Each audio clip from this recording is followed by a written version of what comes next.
Hello, dear friend. Imagine trying to evaluate the strength of a tree solely by the reach of its lowest branch. By focusing only on the visible, you miss the foundation, the roots. That's precisely what happened with you. They attempted to define you by what was outwardly apparent, your present conditions, the volume of your speech, and the extent of your influence in the crowd. Yet, they overlooked the divine work being done beneath the surface. You weren't being neglected, you were being grounded. True anchoring requires time, quiet, patient, and lacking in spectacle. It doesn't create headlines, but it retains steadfastness when the storms arrive. That's why they underestimated you, to guard the emerging truth from being claimed prematurely. If they'd recognized it too soon, you might have been drawn to settle in temporary places. Deep down, you sense this. So, God orchestrated your concealment deliberately. Reflect on your life, and you may discern this pattern. People treated you as a placeholder, pleasant enough to have around, but not vital enough to genuinely see. They never questioned how you were managing to hold everything, or what it cost you to persist. They assumed you were fine because you didn't crumble before them. God allowed their misjudgment, not as a punishment, but to nurture you without distraction. There is something sacred that seldom is mentioned. It's challenging to remain authentic to your journey with too many eyes on you prematurely. God understood this. Instead of hastening your ascent, He moderated your exposure. He allowed you to flourish while they looked the other way, to grow while they placed their bets elsewhere. As they chuckled unawares, something was beautifully brewing. Strength often hides within stillness, and growth within invisibility. You seem static, yet within, the architecture of your destiny was taking shape. Here you stand, neither bitter nor broken, but richer in wisdom, clarity, and poise. This is why you were underestimated, not for lack, but because you were sheltered. Sheltered as your capabilities expanded, your discernment sharpened, and your heart healed. God was crafting a distinct narrative with you, one impervious to haste. Now, as the cover is lifted, those who thought they had you figured out find themselves startled. People adore defining others by early drafts. They met chapter 2 and presumed it the entire narrative. But God knew the story held many more chapters. He anticipated the unfolding, where the one dubbed ordinary bears something unmistakable. This is not about retribution or proving anything. It's about walking unburdened by hiddenness.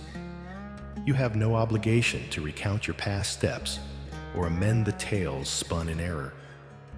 You're here to live the forthcoming chapters, free from needing their consent.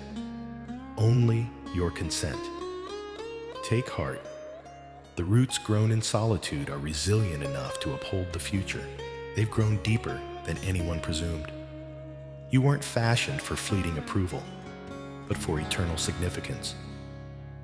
When they start to notice, when whispers of change ripple and your name resurfaces, you won't need to react.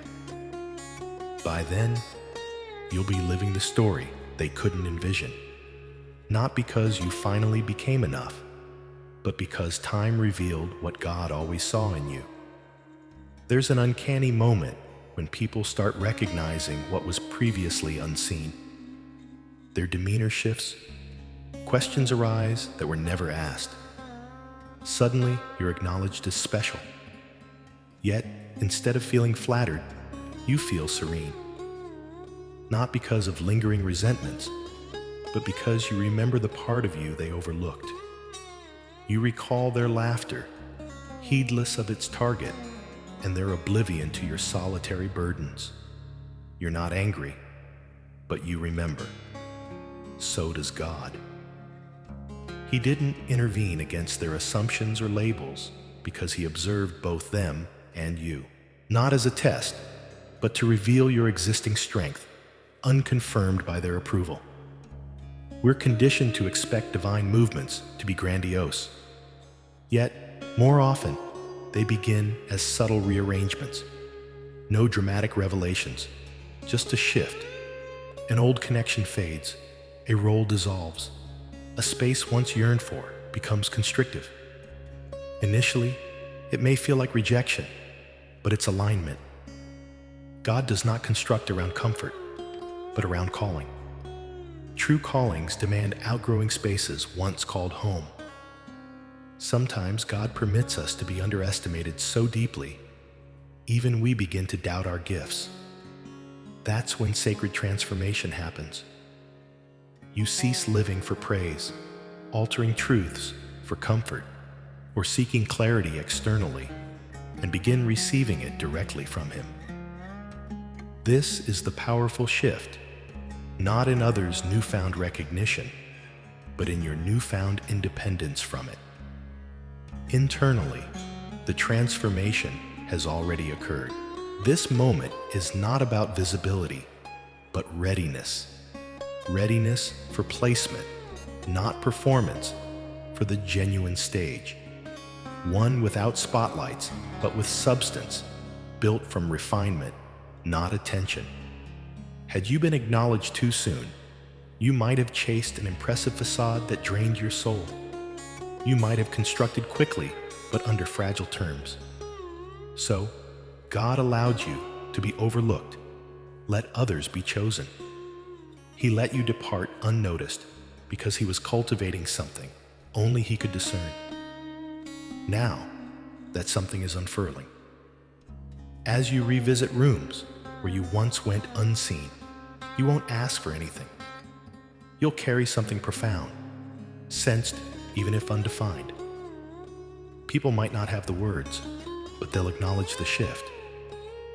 You're in arrival mode now, quietly altering atmospheres, grounded not in ambition, but alignment.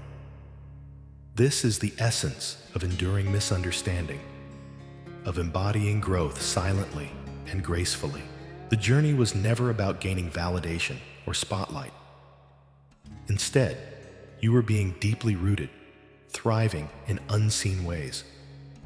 The flourishing fruits now are not rewards, but the natural harvest of faithful cultivation, even when unaccompanied, in obscurity, or amidst divine silence. You persisted. Now you're not merely forming, you're in full bloom. And what lies ahead? It's not about balancing scores or validation. It's about serenity, rhythm, and returning. Not returning to a former self layered with doubt, but to an unshaken, unmistakable core. You need not proclaim this transformation. Just keep your stride, assuredly. When seen again, it will reflect God's timing, beyond bias, needing no words. The revelation itself will stand testimony.